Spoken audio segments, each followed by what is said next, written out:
so I headed to Dollar Tree and picked up a picture frame, some building blocks, and the block base. Once I got them home, I used my drill to make a hole on the narrow side of one of the blocks. Then, I made another hole on the same corner on the opposite side. I removed the back of my picture frame, then lined it up on the corner of the block plate. Removing the glass, I replaced it with the base I cut out. Then, I put the back on and hung it on the wall.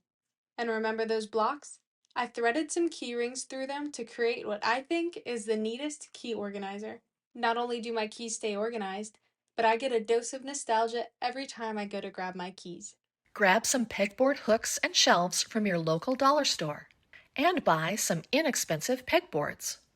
Do you have leftover peel and stick wallpaper from wallpapering a wall or other project?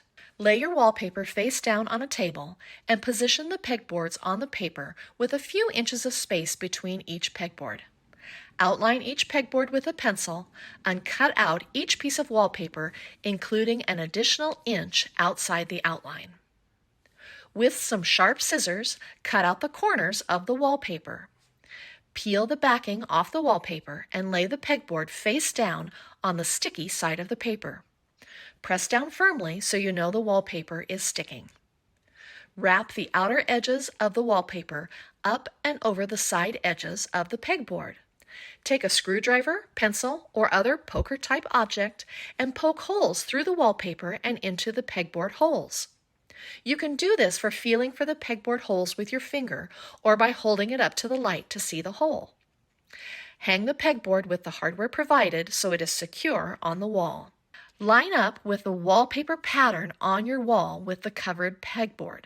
The hardest part is sometimes matching up the pattern on the wall, but once you find it, it is so fun to line it up and see the pegboard disappear into the matching pattern. Insert the pegboard hooks into the wallpapered pegboard to hold your keys, or hang a pegboard shelf to hold dryer sheets in your laundry room. Style with pretty home decor, or use to store functional items, or both. I hope this inspired you to create some inexpensive and stylish storage using Dollar Tree pegboard supplies and leftover wallpaper. Grab some unpainted mini crates at the dollar store for a perfect storage system. Start by arranging the crates in any pattern you like and as large or small as you need. The crates can be vertical or horizontal, with the opening facing forward or on top. Once you have a satisfying arrangement, begin attaching the crates to one another. You can use wood glue or woodworking glue sticks for your hot glue gun. Use clamps to secure and let dry. For added security, staple the crates together using a staple gun. Now it's time to paint. You can use either spray paint or acrylic paint, applying as many coats as you need. Let dry completely. Your storage system is now ready to use. Drill holes in the back to hang on a wall or place on a countertop. For this project, I headed to my local Dollar Tree and I scooped up one of their wired napkin holders. As well, in the kitchen section, I found these cool leather placemats. And then I also scooped up one of these rectangular gold wire baskets. So I began by placing my wire basket over top of the wired napkin holder. And then I'm going to go ahead, I'm going to cut off the rim around the wire basket, and this just makes it easier to move the wires. I'm also going to take the wires at the end, one end, and I'm going to cut those off. Then I'm going to go around and I'm going to continue cutting off the rim, like I said, so that this wire basket is more pliable and I can actually shape it and mold it around my wire napkin holder.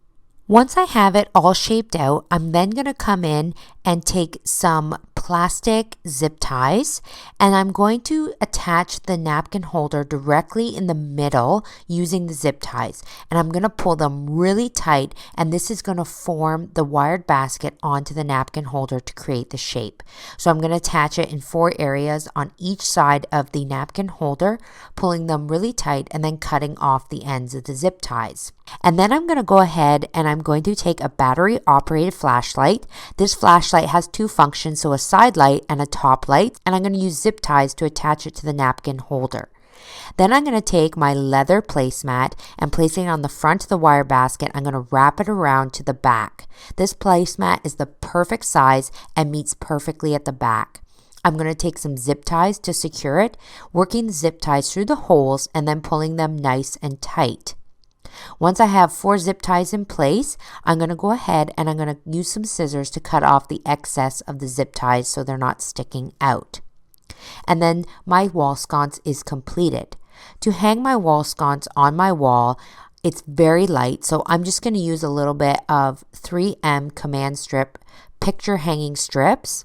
So these are super easy to use. They're just Velcro and you just stick them together, and then there's a sticky side on each. So you can stick one side to the wall sconce and then one side to your wall. All you need to do is simply follow the hanging instructions on the back of the package and you can hang up the wall sconce.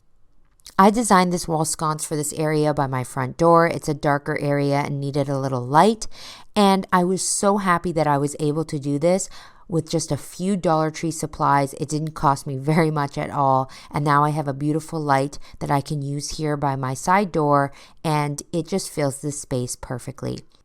I hope this project inspires you to get creative with things that you find at Dollar Tree and even use this idea to create your own. If you need a place to hide a spare key so you don't get locked out again, I grabbed some spray foam from the store. I practiced spraying the foam in a variety of shapes. I let that dry completely. And then I grabbed some apple barrel burnt umber acrylic paint and painted the entire shapes so that they were completely coated. After that had dried, I grabbed my hot glue gun and glued all of the pieces together. Now I grabbed my spare key and some tape and placed it to the bottom of the spray foam. Now I placed it in my yard for an unexpected way to hide your key. I tied a piece of fishing line to one end of the key. The fishing line makes the line almost invisible to the eye to see. This is our hammock in our backyard, and I removed one of the caps from the end, placed the key inside the pipe, and then left some string hanging outside and replaced the cap. Use decor around your yard to hide a key. Here's a dragonfly lantern, and all I had to do was open it up, place the key inside, and now it's hidden in an inconspicuous place. Here's an example of a lantern that has frosted sides. Not many people would expect a key to be hidden inside a candle holder. This is a blackbird ceramic piece that sits in my yard. Place a key inside and then place it back where it belongs. We all have these boxes located outside of our homes, and some of them open up. Place some tape onto a key and place it inside the box, and then close it back up for a wonderful hiding place for a key. Sometimes you can look for cracks in your home, whether it's in siding or in your columns, but these are great places to put a key on a string and squeeze it into the cracks or into the siding. Then all you have to do is pull on the string to get the key back out. If you have some fencing, you can remove a cap from one of the fence posts, tape a key to the underside, replace the cap back onto the fence. Utilizing our furniture is another great place to hide your keys. I simply took this key and placed it onto the lip underneath my table. I love these magnetic key hiding boxes. They are great for so many places. One of the places I like to put them is on my grill. Now I can place it under the edge on the outside of the grill or open it up and place it inside the grill as well. You can place keys underneath a storage box or underneath a doghouse. Now there are a lot of fake rocks out there that you can use to hide rocks, but nothing better than an actual rock itself. Pick up a large rock, tape a key to the bottom of it, and place it in a place blending in with all the other rocks. Remove your artwork from the walls and place a hidden key behind them by just adding a little tape to a key and sticking it on the backside and then hanging it back up. And I hope this inspires you to create some hidden key hacks of your own. Again, I'm Chas from Chas's Crazy Creations. Thanks for watching Home Talk, and I'll see you next time.